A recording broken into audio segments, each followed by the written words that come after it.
Ada orang-orang yang menebar racun, mengintimidasi, merendahkan, berperilaku kasar, menyalahkan orang lain, memperkeruh suasana, dan berpura-pura. Mereka semua beracun. Mereka memiliki dua kesamaan. Pertama, senjata mereka adalah rasa takut dan bersalah. Kedua, mereka memiliki harga diri yang rendah dan perlu menghancurkan harga diri orang lain agar merasa senang. Obat emosional bagi mereka adalah melihat kesalahan orang lain. Dan untuk mendapatkan dosis yang tepat, mereka mengambil dua peran, otoriter atau korban. Yang pertama adalah orang yang mengatakan hal-hal seperti, "Siapa yang akan mencintaimu jika kau pergi? Tidak satu pun." Sementara itu, yang kedua seringkali berkata, "Ganti uangku yang telah aku korbankan untukmu." Kecemburuan, keinginan untuk sukses dan dicintai orang lain secara khusus adalah sumber hubungan yang berbahaya. Bagi psikolog Amerika Lillian Glass, akar dari semua hubungan manusia yang beracun adalah kecemburuan. Mengapa beberapa orang terdekat, orang yang kita cintai, atau teman-teman melukai kita, marah kepada kita, mencoba memukul kita, atau mencoba menyakiti perasaan kita, mencari cara untuk menjatuhkan harga diri kita melalui kata-kata kasar atau menanggapi secara sinis setiap kebahagiaan atau kesuksesan kita? Mengapa kita harus dikritik dengan keras? Karena kecemburuan dan iri hatikah?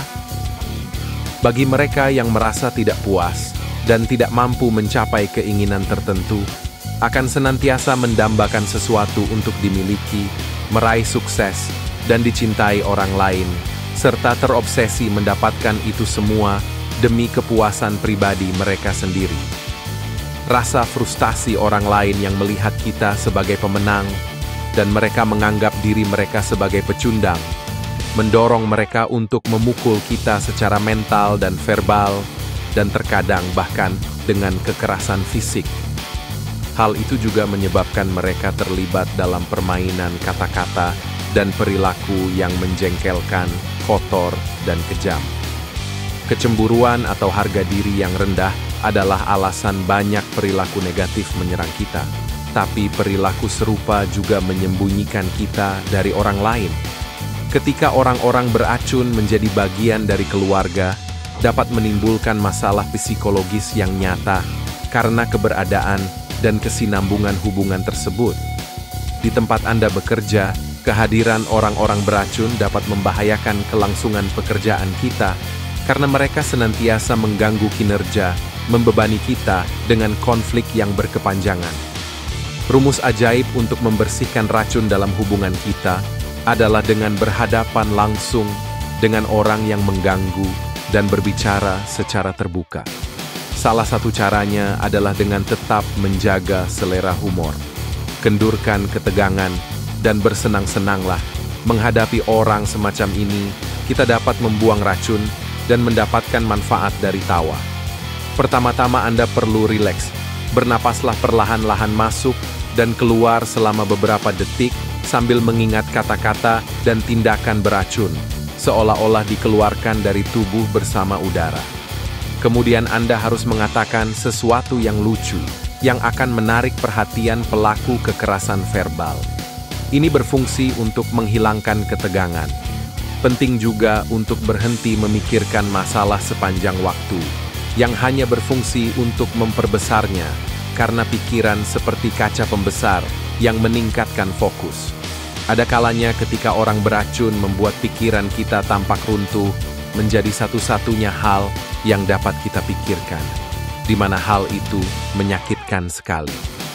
Anda harus berteriak atau mengatakan, "Cukup sampai di sini," dan mendukung ekspresi ini dengan pernyataan positif seperti, "Saya penting, hidup saya sangat berharga, dan saya bahagia." Racun tidak menyiksa mereka yang ingin, tetapi yang bisa. Baunya seperti mereka yang takut untuk mengatakan tidak, untuk menetapkan batasan. Ketika terdeteksi, ia memasuki lingkaran terdekatnya dan menunjukkan semua senjata berat yang digunakannya. Kita tidak boleh mengesampingkan introspeksi diri. Ketika seseorang melakukan sesuatu yang menyakitkan atau menimbulkan banyak kemarahan, itu adalah titik lemahnya.